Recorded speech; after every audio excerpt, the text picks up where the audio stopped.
Wow. Yeah, yeah. Okay. I was about to say good morning, but it's already past that. So good afternoon. Welcome to Truth Seekers. 6:30 p.m. to 7:30 p.m. Sometimes hours may vary. Anyways, 10 out of 10. yes. So the person who just said 10 out of 10 must introduce herself now. My name is Gabriel, man. and pass it on to the person in front of me. Who's the person in front of you? Who else? Oh, man. It's me. Hi, guys. It's Erica. How you doing? And to the left, to my left, we have our wonderful camera lady. Hi, God bless you all. It's me, Algin, mother of Erica. Just reminding you, no, it's good to be here. I hope you have stuff to share. I don't have access to the actual page from Radio Alcance, but I do have access, if I am tuned in to watch it. So I can see the messages, and what I'll do is from my side, from my Facebook profile, I will be responding to messages. So I shared it already. So I hope I see messages there, and even if they are messages sent to Radio Alcance, which is the main page, I can also see the messages. I just cannot like them or dislike them, I believe. All I can do is say, hello, I see you. Like we see Aurora Guevara, and that's wonderful to know that she's watching. Hello, Hi, Guevara. Aurora. Thank you for watching us. And here we go. We're talking about a very interesting issue today. But before we begin, I want to go ahead and read what brought us to this. And when I say us, of course, I mean us. From Romans chapter 1, we read Verses 16 through 32. right, but this was only, believe it or not, what brought me to this was only verse 18. The wrath of God is being revealed from heaven against all the godlessness and wickedness of people, okay, who suppress the truth by their wickedness. Since what may be known about God is plain to them because God has made it plain to them. For since the creation of the world, God's invisible qualities, his eternal power and divine nature have been clearly seen, being understood from what has been made, so that people are without excuse. I thought for many decades, thought for decades that this was meant to the sinners. Only to find out last week when I was reading, okay, that it's actually, the wrath of God is actually being revealed from heaven, not against the sinners, not against the prostitutes, not against the murderers. It's against the godlessness and wickedness of the people. But what people? The people who do not share the truth. And what truth? It's the truth that has been revealed or known from the beginning. The truth of God that has been shown from the beginning. And then it says, for since the creation of the world, God's invisible qualities, his eternal power and divine nature have been clearly seen, being understood from what has been made, so that people are without excuse. And I read all the way through verse 20, and I had to read that because that brought me to the conclusion that guess who are the people that are either hiding or not, or sharing God's truth. What is God's truth? His divine nature. And tell me one quality of God's divine nature. I heard this earlier on today. I was like, yes, I have something to say. Nah. I'm not walking in empty-handed. It's that he is omnipresent. Right. And okay, so that's yes. which is wonderful because we're never alone, right? Now, that is something that people say, usually outside. They actually know that. But there is something they don't know. And sometimes they just absolutely believe it's not there. And that's why they sometimes hate their lives. We did a little role play, or I did a little role play last week. And I remember that one of the things you said, Gabriel, was that Jesus loved me. One of the things you said, a whole bunch of things that were really, really helpful if it had been a real situation. But one of the things is his unconditional love. And a lot of people are walking out there thinking that God cannot possibly love them because of how they are. That is one of his qualities. That is one of the things that we are to share. So that brought me to the question, what is the church doing? What are we doing or what are we not doing? And with that said, we're going to go, unless you have anything to add to that, to what we're going to go to 2 Chronicles, chapter 7,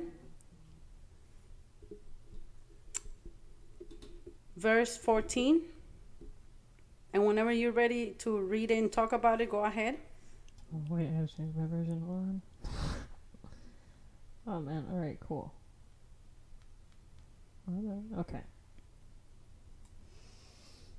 This is New Living Translation. Then if my people who are called by my name will humble themselves and pray and seek my face and turn from their wicked ways, I will hear from heaven and will forgive their sins and restore their land. This is King James Version. If my people, which are called by my name, shall humble themselves and pray and seek my face and turn from their wicked ways, then will I hear from heaven and will forgive their sin and will heal their land. You're because of the italics, right? No, actually, there's no italics in line. Oh. I thought there would be. You got a version of it? So, okay, I guess not. Since okay. Sorry. I'll just hold it. So, usually with a verse or in a chapter or of a book, I don't know if you noticed it, but when you read the Bible, it somehow connects the first point to the last point and sees the why. Why is it that? Why is it this here? Why is this verse? Like, why would God speak this to us? What have we done for him to talk to us this way? Or, you know, be like, hey, you're doing something wrong or you're doing something good. Right? Right. So right here, if my people, which are called by my name, so it's his people and it's his name that we're addressing in the first commas, 2 commas, before the 2 commas. The first part. Yeah, you could say that. If my people, which are called by my name, it's, I guess, to go more deep into it, you could say that, we are called. What I see here is that there's a connection between God and us, because he doesn't say anybody else's people. He doesn't say, this person, this stranger from the street, whatever. There is an association with who God is and who we are for him. We're his children, his people, his how do you say pueblo in people? Really? Mm-hmm. That's people. Oh, I was gonna say town. Oh, no, people. Okay. What do you think, Erica?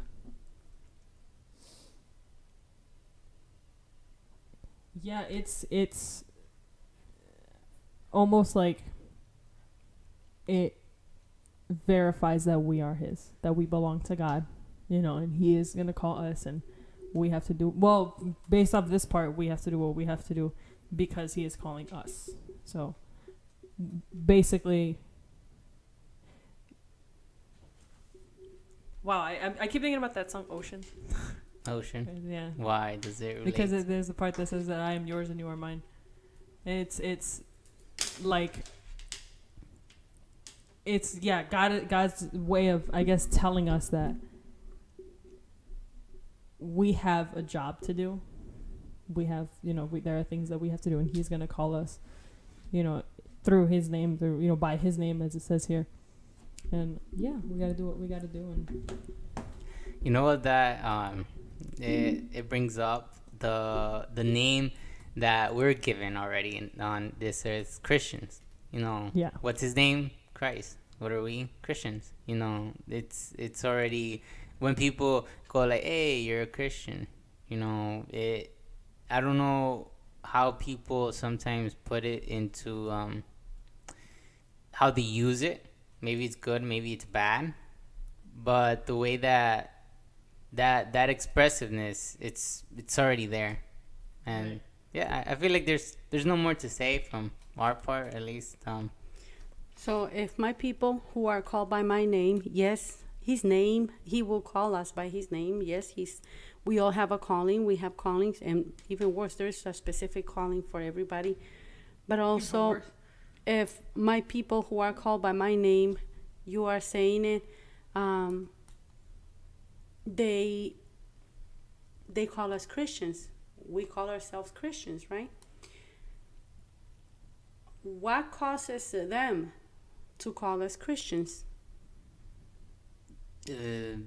And from what I've seen, from what I've heard and seen, they mostly called us Christians in the negative way.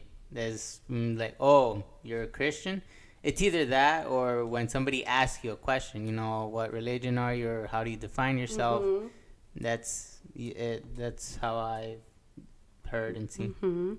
And we also,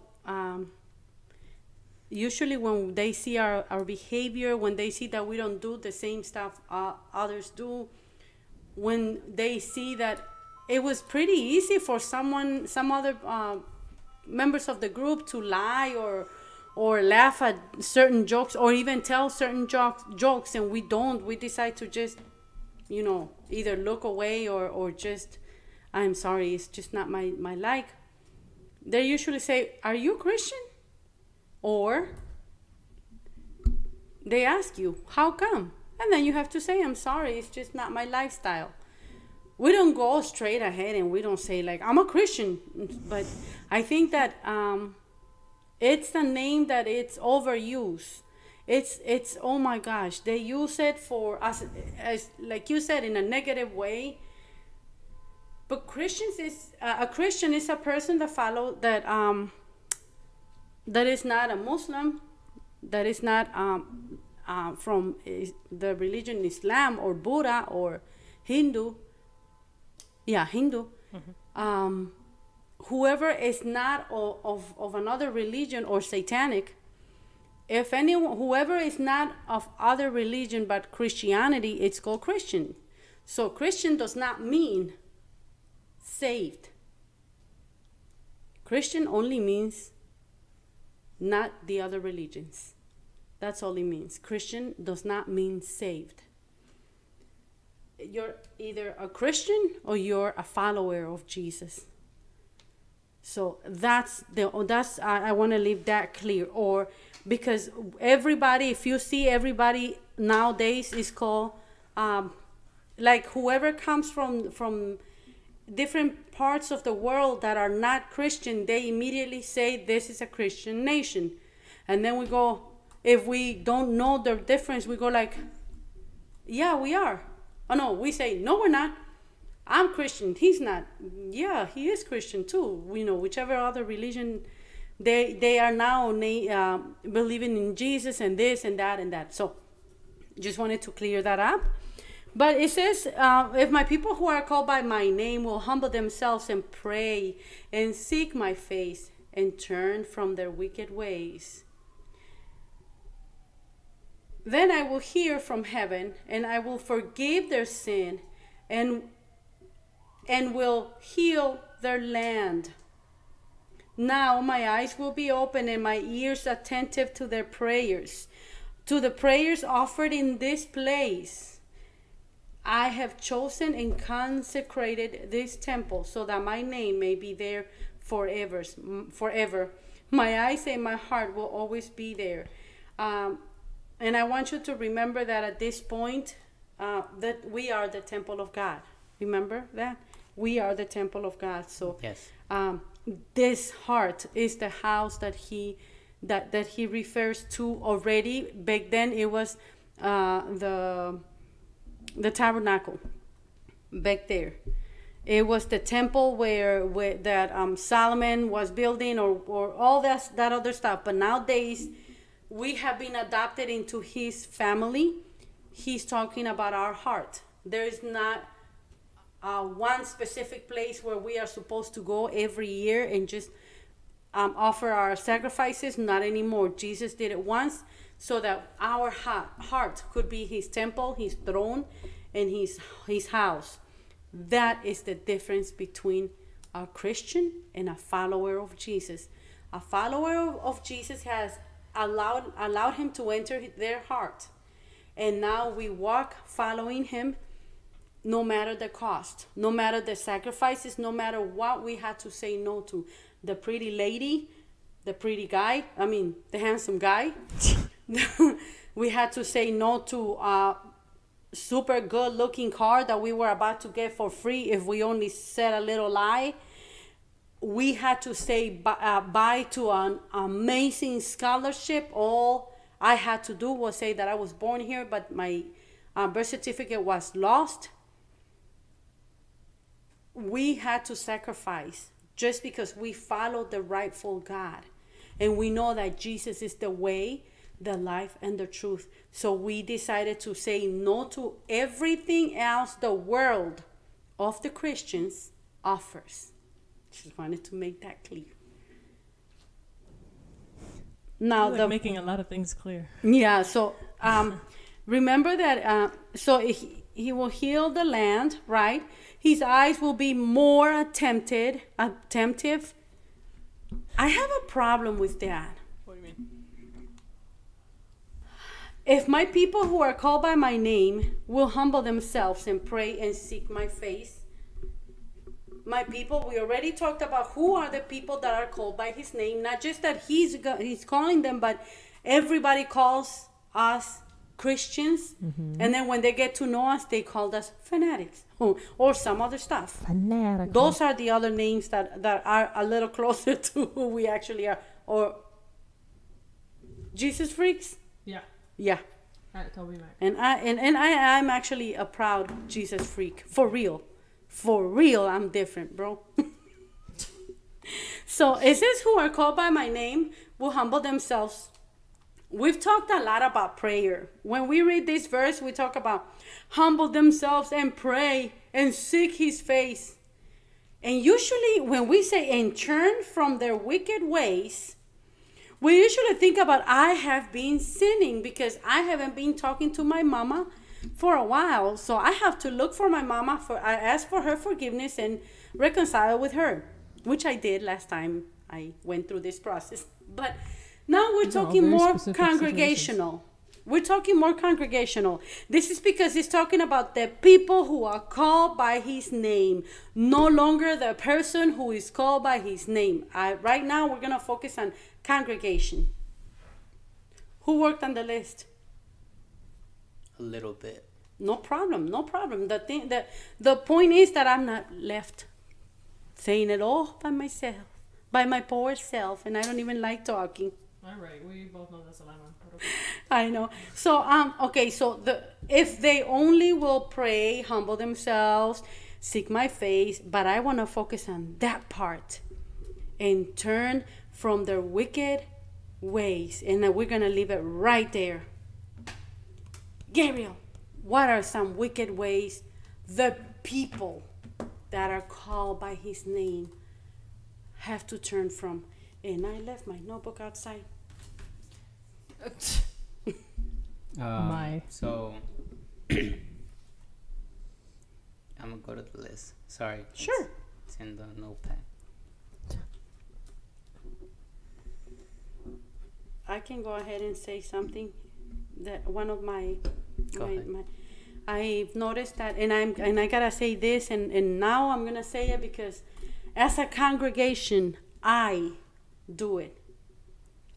I am learning to give unconditional love. It's not that I give conditional love, but I just don't give my love that easy. And I want to learn to do it because that's what Jesus would do. And we are determined to become true followers of Jesus, imitators of Jesus. No longer following our wicked ways. In my case, I can say by not giving unconditional love. When a homeless person enters, how hard, oh my God. Some people, and I don't want to even say just a homeless person, but sometimes just annoying people really annoy me. Wow, and I want to learn to love them in such a way that they won't annoy me.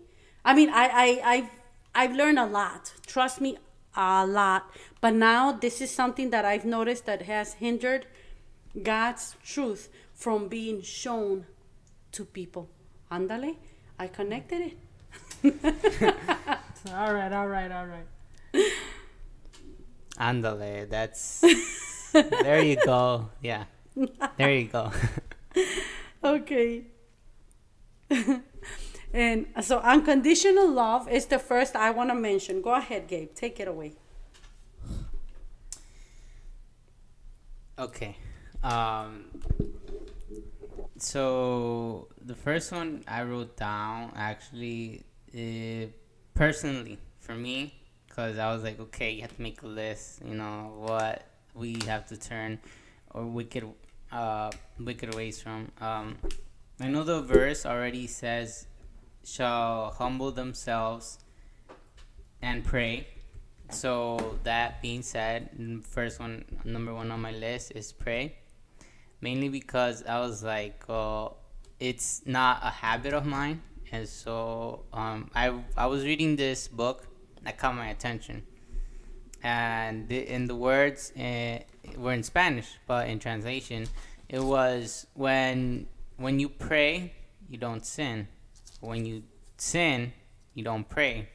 So I connected it to my life, and I was like, okay, I see the point, because when you're connected to God and you're in prayer, there is least likely chance that you're gonna sin. But when you're not talking to God, you can't get that strength, you can't get that peace, and you can't get that, how would I say, that comfort that only comes from Him. And then you just feel very vulnerable to the enemy's attacks, and you're more prone to wickedness.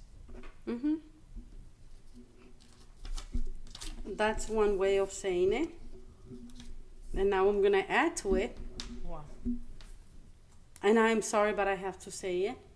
I don't see congregations gathering to really, really pray anymore. I don't. I hardly see. I think prayer has turned boring to congregational meetings. It's almost like, oh my Lord, don't pray. Please don't pray too long, because you know what? You got to start singing. Hurry up. Or please don't pray too long, because, my offering's ready. It's almost like congregational meetings. I mean, like prayer meetings. That's what I don't see anymore. It's almost like, okay, there's going to be prayer at this time. Maybe 2-3 people show up. Yeah, that's true. And it is, believe me, look, it says, yes, prayer is super, super, super important individually. And this morning I was talking to God, and I was talking about that with God, and I'm like, Lord, and what you say is really, it's true. But guess what? The same applies to the church.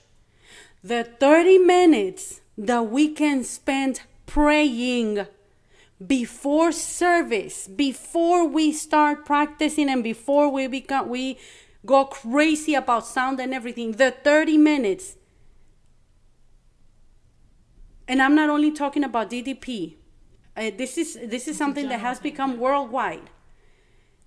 Are being spent giving instructions, talking about the outfits, talking about the problems at home, talking about the sisters and the brothers, and talking about non-constructive, spiritually, non-constructive things.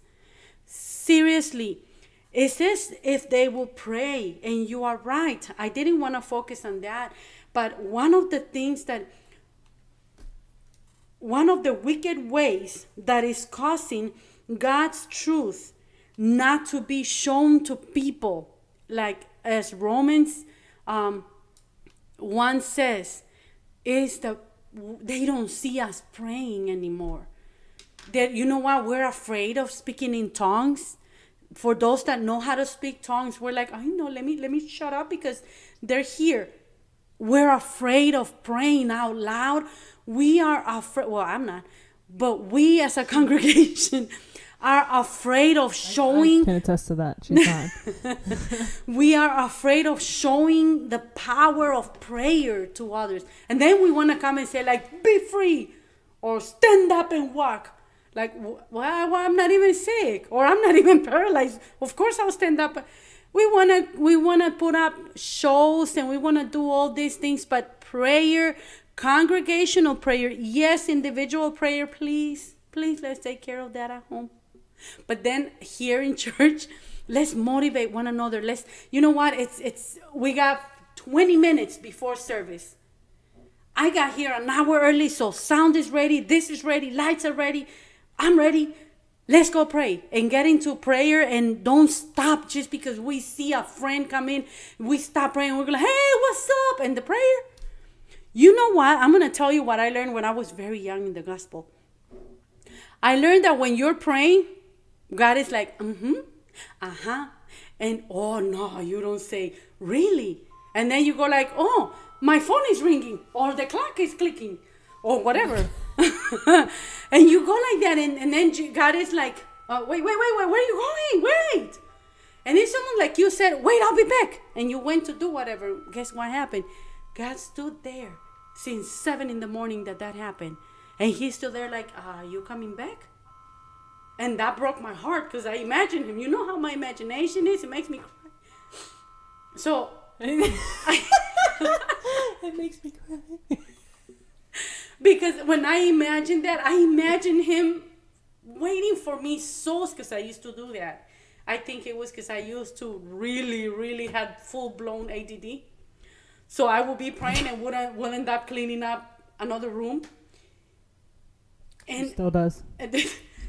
Yeah, but now I focus. And I mean, like, I still have exercised the ADD situation, but I focus more because I'm more concerned about not disrespecting the fact that he's listening, attentive to me. And I'm just going to walk away and kind of say like, I'll be back. I've had people do that to me.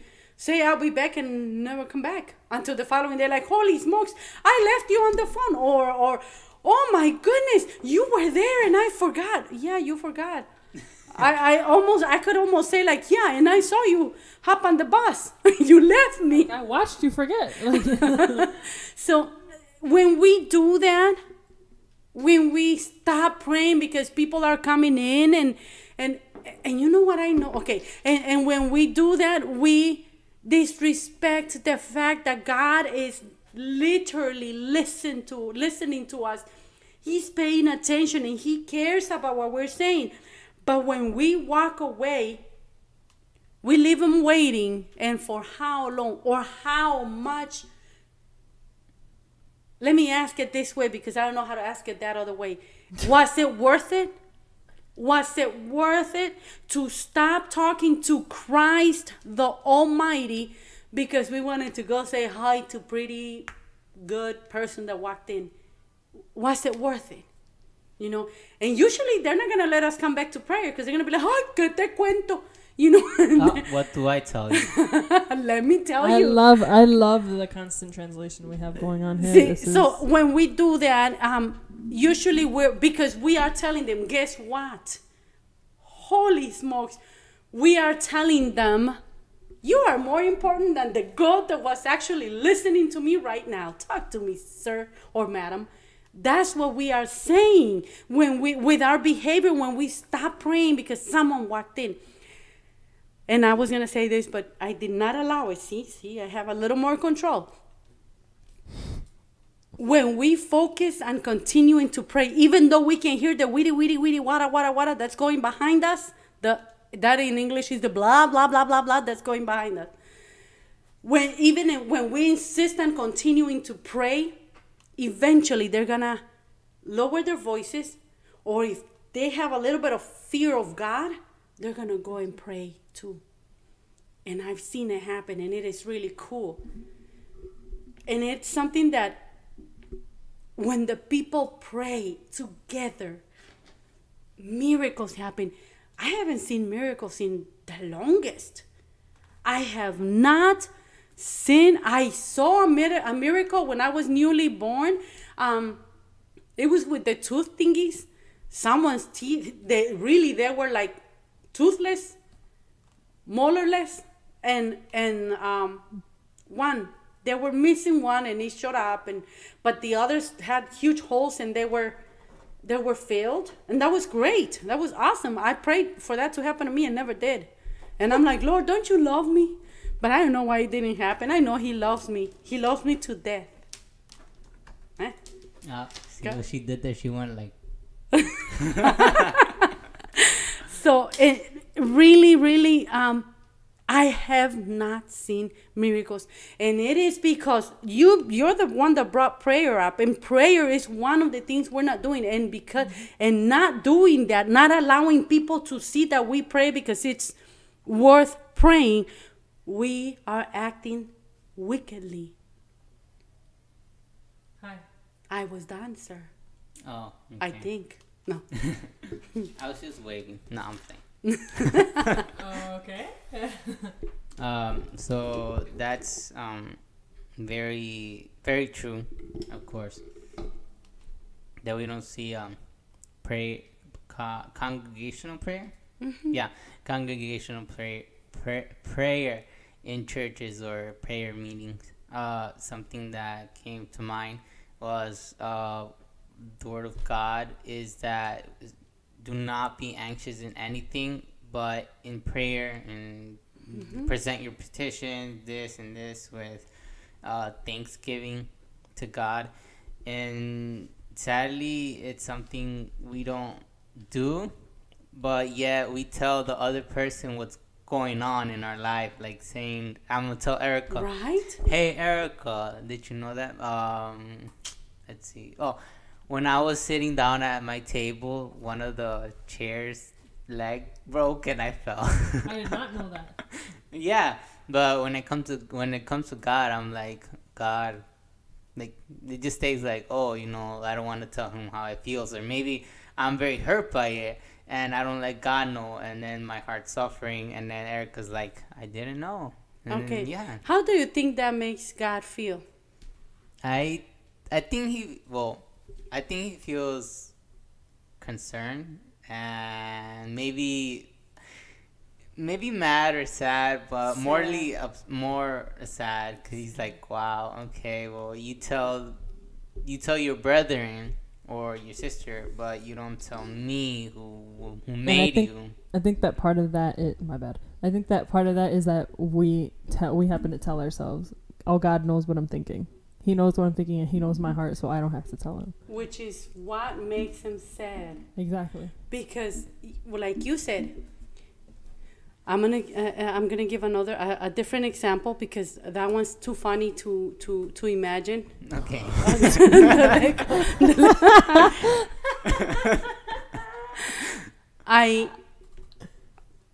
I applied for a job, and I went to the interview, and it really bothered me that they didn't hire me. And I've gone through to a couple of job interviews and they don't hire me. I'm sad. I'm concerned. I'm telling Gabriel. I'm telling Pastora. I'm telling Erica. I'm telling my neighbor. I'm telling my boss. Wait, I don't have a job, Okay, right? I'm telling my teacher, my professor. I'm telling everybody. But I haven't kneeled down to say, Lord, why are they not hiring me? I'm so sorry to ask you this. Please help me understand. I haven't spoken to him, and he knows that it's hurting me. He knows that I'm not telling anybody how much it hurts me. I'm telling them I'm good, or you guys see, good. I'm better than they think. I really qualify for that job. I don't know what they're looking for, but I'm not really saying, man, that breaks my heart, because it's making me question my capacity. It's making me question my acceptance, my own abilities. It's making me question how much I can really attract people. And then I'm not telling anybody how I feel inside. Yet, God knows how I feel. He really, really knows. It's not like he more or less knows. It's not like he... No. He knows exactly. He knows 100% the pain that we feel. But we refuse to tell him. And the reason he doesn't say, I know you're sad, let me make you happy, because we're not robots. He allows us to make our own decisions. Remember, we've talked about that. He gives us that freedom to decide, am I going to talk to people, or am I going to go on my knees and just pray and say, Lord, I don't understand what's going on. I ask for forgiveness if I am the one doing something that is keeping me from finding a job. And usually when we do that, like you said, if we spend more time praying, by the time Gabriel comes to visit, I'm not going to have much to say to Gabriel. Because what I'm going to say to Gabriel is, guess what, Gabriel? I was praying and I saw this and I read this and I found this. I might even forget to tell you, I applied to 4 jobs already. I might forget to tell you because I already said everything to God. And it really works. When we talk to God more often, we talk to people about our problems less often. That sounded very English, basic. What do you think about that? Doesn't it in the Bible? I don't remember. I'm looking for it and I can't find it. Say it. The verse that says, confess with your mouth. You believe with your heart, in your heart. And you confess it. You speak it with your mouth. What she said. What is that for my homies that might want to? Okay. Well, anyway, okay, we're gonna look for it. And that was all talking about prayer. Oh, you can continue looking for it too. Okay. Well, she's gonna make me keep looking for it. And in reality, so hi to everybody who is watching. Thank you for watching. We are very grateful that you are taking your time to watch, to listen. And of course, today we're talking about because those of you that just tuned in, we're talking about something different. We've talked in many occasions. We've read 2 Chronicles 7:14, and we've talked about prayer, about if my people will pray more, if my people will call out to God, But today, right now, we're talking about prayer. But that's because Gabriel brought it up. It's all Gabriel's fault. No, but this time we're talking, yes, we're using prayer, and yes, we're using humility, humbleness, but we are and seeking his face, but we are using it in a different way, because it says, and turn from their wicked ways, if they will turn from their wicked ways. And based on what we were reading last week, which was chapter 1 of Romans, verse 18 to 20, it talks about God's wrath. God is not angry at sinners. God is not angry at prostitutes, at no one.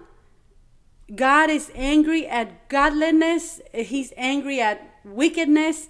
He's angry at the injustice of those who hinder or hide or do not allow God's truth to be seen.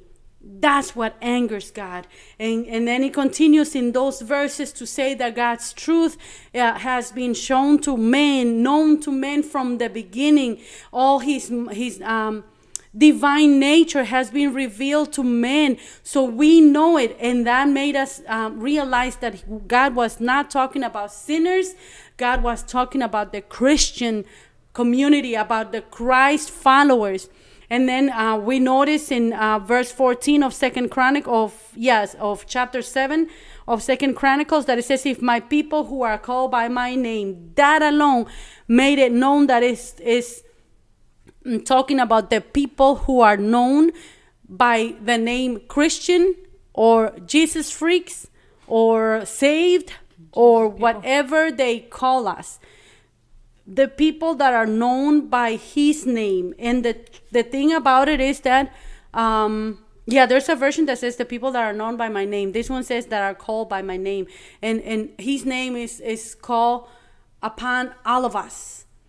And that's when where I was able to see the connection. He's talking about that right there is talking about if we turn from our wicked ways. And we are using this one this time, and we're talking about it congregationally. And that's what we just talked about, congregational prayer. There is something else. Now, Gabriel made a point. He said, when we talk more to God, we commit less wickedness, right? And truth. And I said, when we talk more to God, about our problems, about our issues, we tend to talk less about it to people. Okay. Take it away, Erica. All right. So, Mr. Gabriel found this with me. Okay, I found it. I got it. We're fine. I got it. It's Romans 10:9. It says, my version says, if you openly declare that Jesus is Lord and believe in your heart that God raised him from the dead, you will be saved. Now. But like applying that to like prayer, faith moves mountains. And I guess the act of confessing with your mouth and when you pray out loud, that's an act of faith in itself, because you're willing to say it out loud and you're willing to declare it and you're willing to, and ask God for it out of your own self. You're not just thinking it and being like, okay, well, yeah. I don't know why I said but yeah, it's like what you said previously, right? That you said, mine went blank because I was thinking Gabriel had just raised his hand, and then I stopped you. Go ahead, Gabriel. Yeah. I forgot what I was going to say because I remembered. You'll remember. So Erica makes a good point, and reason being is because when you pray, you do pray out loud. And what's interesting about that is when people think of prayer, I don't know, but I personally, before when I started, knowing more about God's word, I used to pray inside me, like in my mind, and I didn't used to do it out loud. But then my pastor, he pointed it out. He's like, he doesn't know that I prayed like that, but he mentioned it, and I was like, huh, really? And after that, I started seeing more effectiveness in what it was to pray to God and to experience what it's like to have your prayers answered. It's not like right now what comes to mind is Elijah praying like he's inside his mind. He's like,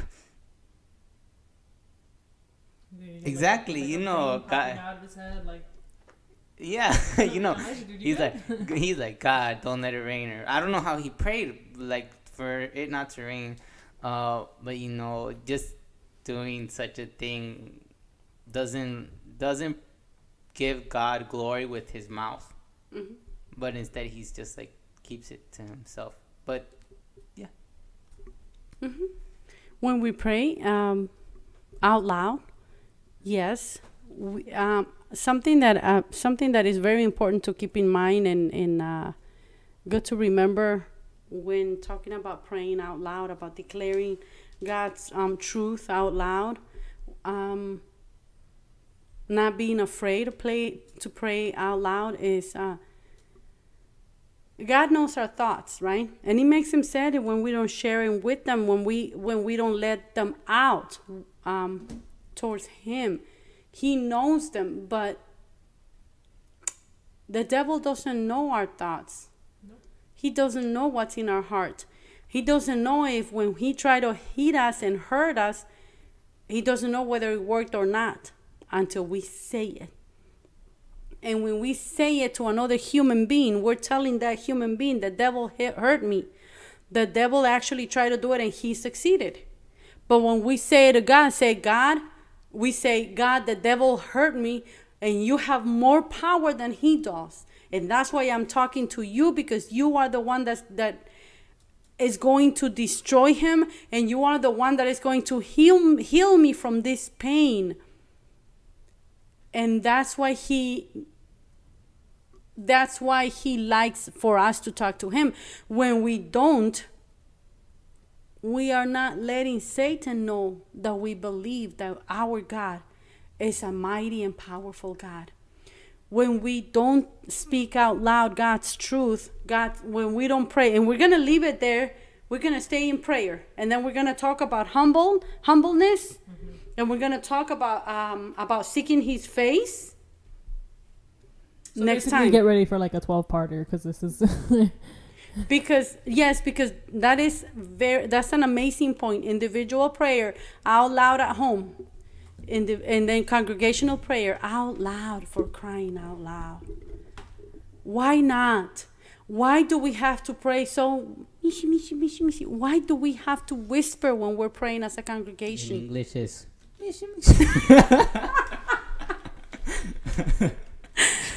So.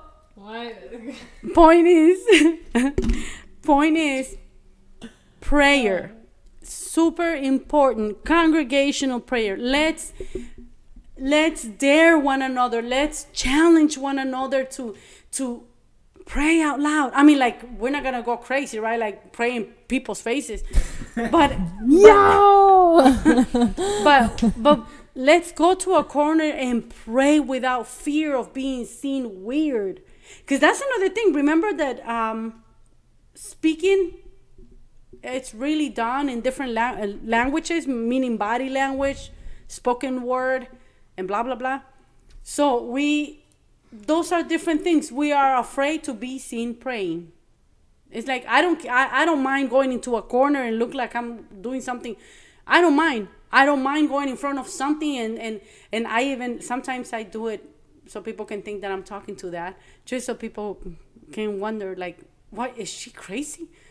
Sometimes I just go pray. I do close my eyes, but I do stand in front of something. So, like the other day I did it, I consciously stood in front of the speaker, and I stood there. And I wonder if they think, for a second I thought, okay, God knows I thought, so I'm saying it. But in reality, let's challenge ourselves. Let's challenge one another to pray before service. Pray. Congregational prayer is important.